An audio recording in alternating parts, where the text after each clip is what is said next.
Hi, I'm McCaig, concept artist. I've worked for Lucasfilm on the Star Wars films right through all three of the prequels, some of the special editions, and on The Force Awakens as well. We're here in Denver at the costumes of Star Wars.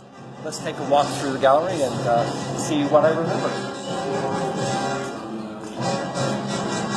First thing you'll notice is the real soul of Star Wars, this wonderful music. I think anyone, anywhere, when they hear these themes, is instantly the age they were when they saw Star Wars for the very first time. For me, that was back at art school. I was actually a little older than most of the people I've worked with on this show. And I was a cynical art student. We saw avant-garde movies. We weren't supposed to like things like Star Wars, so of course I had to sneak off at midnight to see the show. Hunker down in the front row, and then there were all your friends pretending they weren't there either. And up it came, and it was mind-blowing. It was the first of its kind, and the kind of special effects they had, they were astounding. Those first films had very simple, very basic costumes. The difference there was they felt real. They were dirty, it was gritty, it was a universe you could actually believe. When we came to do the Phantom Menace, we were supposed to create an earlier time period for Star Wars.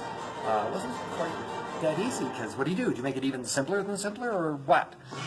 And the through line we found was, if you go back in time in our history, not long ago, everything wasn't machine made, it was all handmade. And it almost was a piece of art, you know, with the signature of the artist on the costume, or the car, or whatever it was they were making. Even very poor people's costumes had to be put together and handcrafted and sewn, and pride was taken in maintaining it. So we went back to an earlier handcrafted style.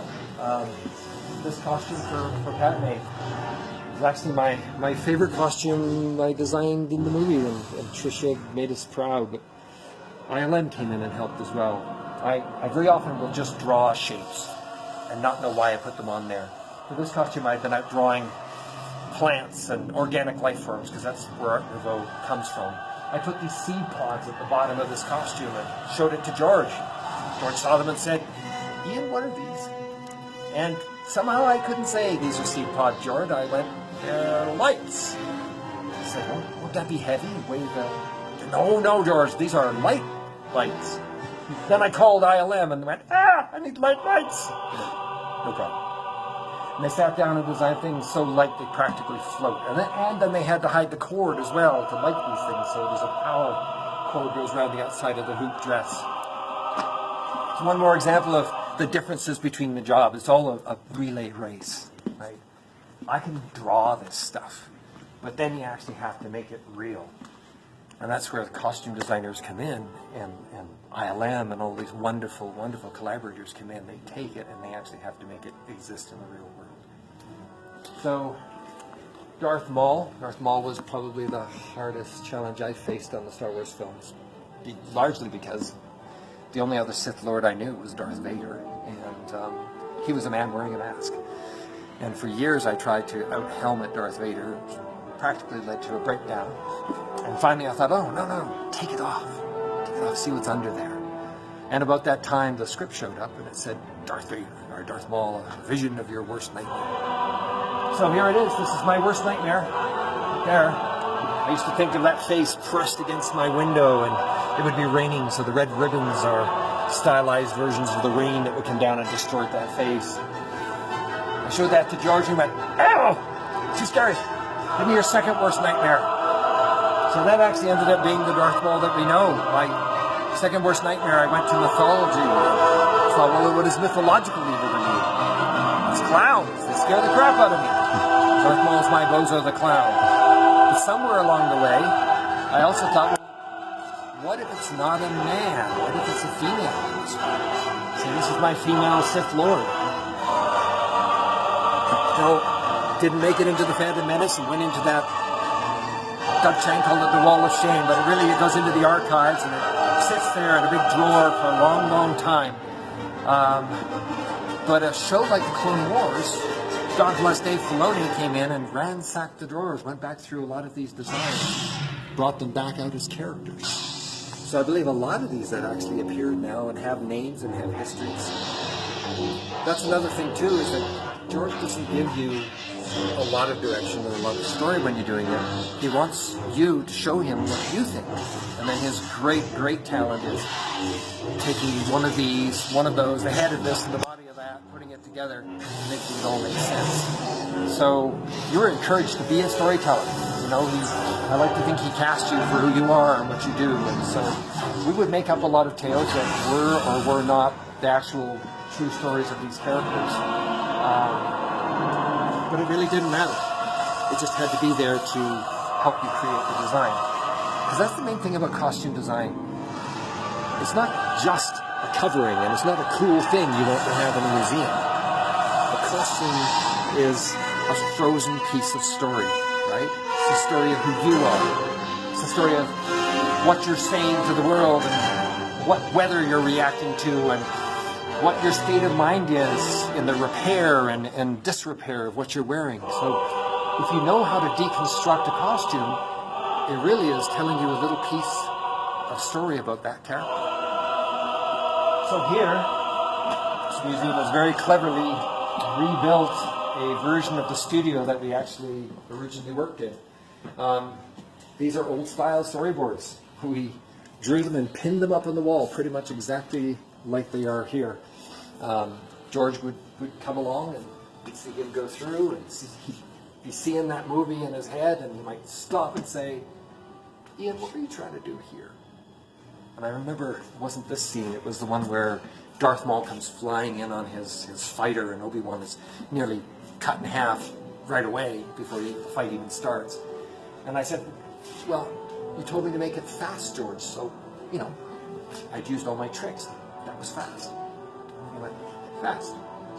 I'll show you fast." So he went in and he went, tore out 3 drawings, took this one, reordered those, and he goes, "That's fast." And you look at it and Jesus, it's like warp speed now. The thing just zoomed along. And then he would say something like, "Always follow action. Walk along." But it was like this thing from Yoda, and you treasure it for years going, "Always follow action." What does that mean? Then you do learn and incorporate it into your work. And, you know, working on the show was part film school, art school. You learn a lot as you go along, discover a lot too. These were from the costume department that Trisha Bigger started out in Leaky Leavesden Studios, as it was back then. She needed some patterns to put on the bottom of the costumes that I hadn't drawn in my designs. So I sat down and did, I guess, versions of my handwriting without them forming words. You know, so they come very naturally from you. And also used the natural curves of a hinge of a hand and the hinge of a shoulder and stuff. They're big sweeping curves. And then here it is. This is an example of the kind of workstation we would have had. However, number 1, Phantom Menace. There were no computers. I lied. There was one. It was in Doug Chang's office. We would stop by every once in a while and wonder what this strange thing was. And then go back to our drawing boards and our pencil sharpeners and get on with drawing it with pencil and coloring it with markers. Halfway through episode 2, Dermot Power brought a computer over and only did work on that, and suddenly was producing more work than any of us combined. So pretty soon, computers sat beside our drawing boards. And then by episode 3, this was a wall of computers with a drawing board, kind of in an L shape. Drawing boards were here, but then this would all be your computer station. And now, in a lot of places, they're losing the drawing board. It really is just on the computer. I will still work like this, except that I don't sit. I like to stand. Drawing is too exciting. I like to move around as I'm doing it. But I paint a lot on the computer, because the really good thing about a computer is you can change your mind forever. The really bad thing is you can change your mind forever. So if you're not careful, it will make mush. But if you've learned traditionally and you know how to commit to a line, computers are godsend. Because when a director comes in and says, "Could you show me like several versions of this?" Well, rather than redrawing it every time, you just levels change, this, that, cut, paste. So it is a wonderful tool, but not the only tool. At any rate, this was a glimpse of the studio that was, and some of the drawings, the marker drawings that came out of it, and some of the lines of thought that never saw the light of day. This was in Attack of the Clones. And I thought we'd move on from Space Nouveau to Space Deco. So this was the Queen in her Art Deco gown. But of course, she was no longer a queen. She'd become a senator by then. So I got to design, Dermot and I both got to design some sexy costumes for her. She's making out in this movie. That was a lot of fun too. And all of those costumes are in there where we can't go quite yet. This in the vaults beyond. We can't go quite yet, so. All those costumes, yes. And what a treat to see them come to life. And that's the magic of Tricia Bigger and her costume. Thanks so much for joining us here today on CBS Denver. My pleasure. Thank you for having me.